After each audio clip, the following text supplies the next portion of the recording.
everybody, this is Dana from Masterland Investing. Thank you guys for tuning in. What I want to talk about in this video is buying property at tax deed sales, buying vacant land in your local tax deed community. I've done it in the past. It's a great way a lot of times to find good deals. Typically, I know my community, I think most places in the country, they're held probably monthly, bi-monthly, quarterly over the course of a year. You can go online and look for a particular county of interest and just either voice it or Google it, tax deed sales in such and such county. You should be able to pull up a list. Typically what I suggest is look for the URL or the title that is for that particular county. A lot of times people out there telling you got to pay for that service. I found from my experience that's not the case. Just scroll down, make sure you find the acronym for that particular county, which would say under tax deed sales typically. Once you find the website for the tax deed, the tax certificate sales, you filter down to tax deeds and you'll typically find a calendar of when the deed sales are. A lot of times it's vacant houses, commercial property, then it'll be vacant land, tax deed sales. Once you find the calendar, usually in my community, you can click on the calendar or the listing and it'll give you an updated list of what's available for that particular calendar date for the tax deed sale. And how it works is as you look at the list and you may go back, maybe it's 3 or 4 weeks away, you check it 3 weeks out and you see a list of 20 properties. You may go back the following week, see a list of 15. The reason for that is a lot of times as the list is published, people are coming in up until that date, typically up till the actual minute of the tax deed sale. The owner of that property owes the tax deed money, the delinquent tax money, is allowed to buy that property back with penalties and past due taxes due. So that's typically why you'll see properties disappearing from that list. But getting back to the list, what you'll do is you pull up the list from that particular county you're looking at. Then it gives you an opportunity to take notes, print out that list, and then do your own due diligence. Look into the properties. It'll tell you the minimum tax due on the property. This way you can set a budget. You don't want to get caught up in the bidding frenzy. Most of the time, most of these community auctions or county auctions are online. My particular counties that I've worked in up until recently, you could actually go sit at the courthouse or the tax office for the auction.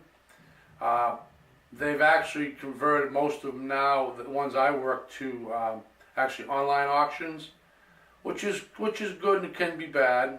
But typically, rule of thumb is you want to set a price once you do your due diligence, establish the value of the deal, and I've talked about it in other videos. Once you establish what you're willing to pay for the property, you've done your solid due diligence, then you're in a much better position to make a bid or an offer to win that particular property. That being said, what happens is if you're the winning buyer or winning bidder for that particular tax deed property, the deed is really under a tax deed and it's recorded that way. It's not a warranty deed. I know the ones I've worked, it's usually about 4 years before that deed will convert over to a warranty deed. And the reason for that is there could be some encumbrances on the property. I think by law it gives that the owner of the delinquent taxed property some time to still come back and recuperate the property or try to take the property back if they pay up. I'm not sure exactly the legalities of that situation, but typically I think from what I understand that's why they hold it for 3 or 4 years before you get a clear warranty deed. There's a company in California, if you want to pay pretty absorbent amount of money, they'll go ahead and get you a warranty deed prior to that timeline. What I've done in the past is when I've made those deals and bought the properties under tax deed sale, I knew going into it I was willing to hold it for that time. Typically I try to time it, the market is down, you're not going to have a lot of competition, you can get it usually at a pretty low or minimum bid. This way you're kind of timing the real estate cycle. Typically what you want to do is be able to buy at a low point somewhere around the same price you would pay for a wholesale property, around 20, 25, 30% of the market value. And then you're sitting on it for 3 or 4 years and hoping the property will come up. And by that time, generally, if you've done your homework and you understand the real estate cycle, you can make pretty good returns on it. There's some other people out there online that talk about buying tax deed sale properties and right away going out and selling the property. I've never done that. I assume you can do that if you disclose that information, let the potential next buyer know that it was a tax deed sale, that they can't get a clear warranty deed for a period of time. I assume that can be done like most things, but obviously it would have to be disclosed. But that's the video for today, guys. I just wanted you to be aware of another option for investing in land. It's a great option. Typically, the way I do it, you can tie up some money for a little bit, but you can get some great deals if you time it right and you understand the 4 phases of a real estate cycle.